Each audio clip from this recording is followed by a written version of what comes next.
Hashem wants your trauma. He wants your suffering.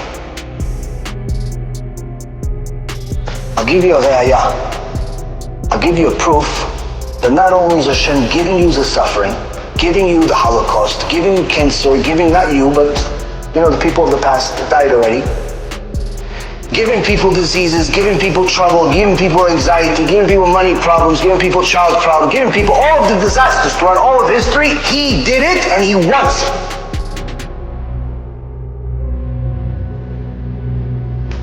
Not because he's a monster, but because he loves you and he knows that's the tool that's going to build you or break you.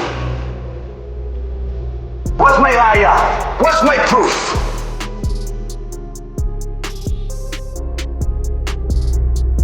Adam Rishon. What do you know about it? He lived over 900 years, 930 years he lived. Did it mention that the Malachim were doing a barbecue for him? No, that's the Gemara. Did it mention that he was a giant, he was so big and beautiful? No, doesn't mention in the Torah. That's the Gemara. Born, made a mistake, got punished, kicked out.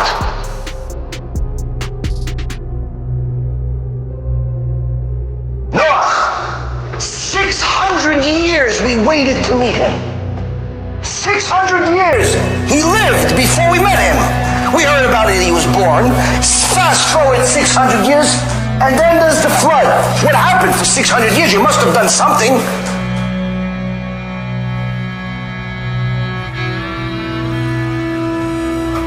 You know what Torah says? Who cares? Who cares what he did for 600 years? The only thing that's mentioned about Noah, trauma. Noah, I'm going to destroy the entire world. You got a year. You got a year.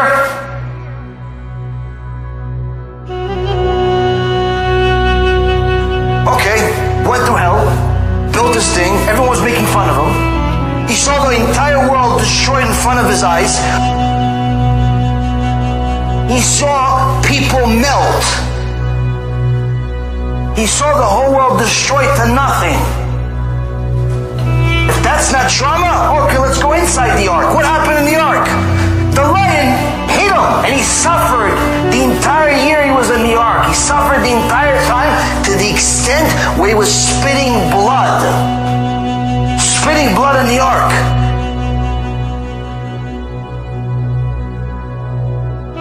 Avraham Avinu, 10 generations later, what do you know about Avraham Avinu? What do you know about Avraham Avinu? Avraham, leave everything that you know. Where am I going? Don't worry about it. Arrives, starvation. Famine. No food, no drink, no nothing. You have pretty much your clock to live is running out. Fast forward. Fast forward. By the way, you waited 100 years. Okay, let me send you some guests. Let me send you some guests that right after you chop off a piece of your body, unlike anybody else before you. I'm going to send you guests on that day. While he was dealing with pain and agony, that's what's worth a lot to HaKadosh Baruch Hu.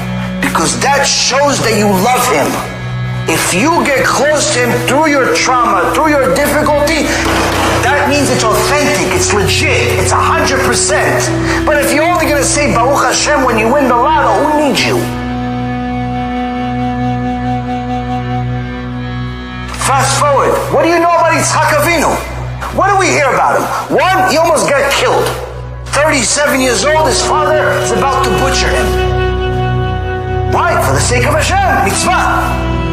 Second thing is, his two sons are having a battle, one wants to kill the other.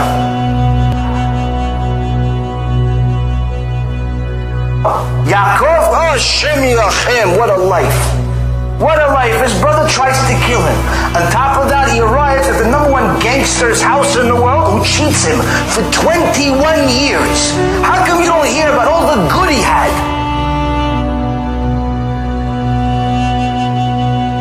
Stayed for longer, got cheated more, then finally left. Then, okay, so I finally left this Genom called Lavan. Okay, I left. What happens? Oh, by the way, Yaakov, Esav's coming with millions of soldiers to kill you.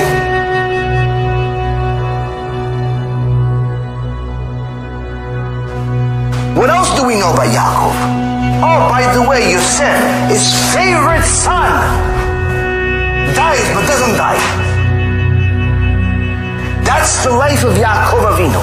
Moshe Rabbeinu, before he even reached a half a year old, they already tried to kill him. He had to live at the Satan's house, Paro. Then finally he comes back, gets thrown in jail by his father-in-law for 10 years. If that's not enough, he finally goes to Am Yisrael to go help them. What happens? They'll curse him and yell at him. Why'd you bring us all this disaster? And they don't stop. That's the life of Moshe Rabbeinu.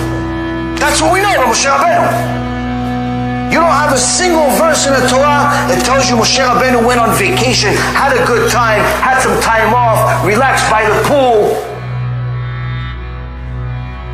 There's nothing in the Torah that's not about trauma. Why? Because those difficulties are what built us as individuals and as a nation. That's what HaKadosh Baruch Hu wants. Is He wants you to use the suffering to connect to Him. Because when He gives you no suffering, what do? You run away from Him.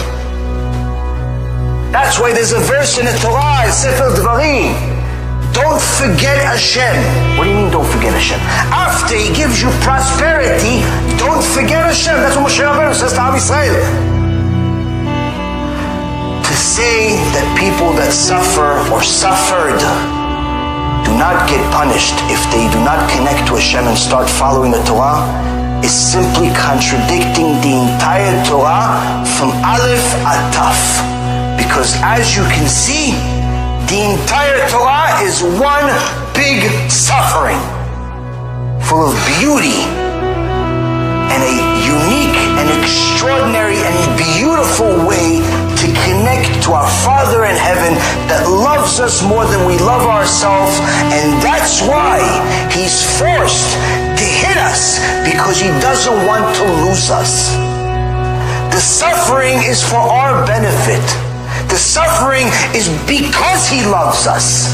He gives us suffering because He doesn't want to lose us. Because if He doesn't give us suffering, we will forget Him, and then unfortunately He's forced to punish us permanently. So that's why He's forced to give us suffering. So we call out to Hashem, Shema Yisrael, Adonai Eloheinu, Adonai Echad. Because we have nothing else.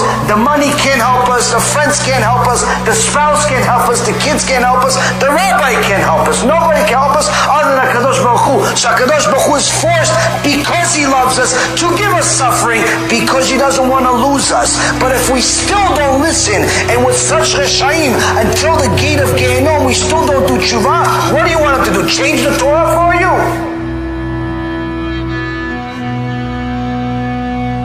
Because that means that he has to become a liar to all of the others that did keep his Torah and mitzvot. And he's not going to do that, because his signature is emet. His signature is emet. He cannot lie even if he wants to. He cannot change even if he wants to. He's so glorious and so magnificent and so unlimited that he's limited himself to not be able to change. But Baruch Hashem that you learned the truth today. Baruch Hashem that we learned the truth together today. Because now you'll know how to treat suffering from this point on. If it's suffering, it's difficult for me, that means Hashem wants my attention. That means Hashem wants to connect to me even deeper. HaKadosh Baruch Hu loves us, but He also has rules. And He gave us those rules in a love letter called the Torah. That Torah is full of suffering, but also it tells you, if you overcome the suffering, and you listen to the instructions, and use that suffering to connect to me, you will be like one of the people that I wrote inside the Torah. You'll be like Adam Rishon. You'll be like Noach. You'll be like Avraham, Yitzchak, Yaakov, Moshe, Aaron, David, Shlomo, all the righteous people. Why? They suffered, they're in Gan Eden. Because they connected to me through the suffering. You do the same, you'll be in Gan Eden too. Be'ezrat Hashem, this realigns our minds to the straight path, to the path of Emet, and gets us on the path to get to Gan Eden.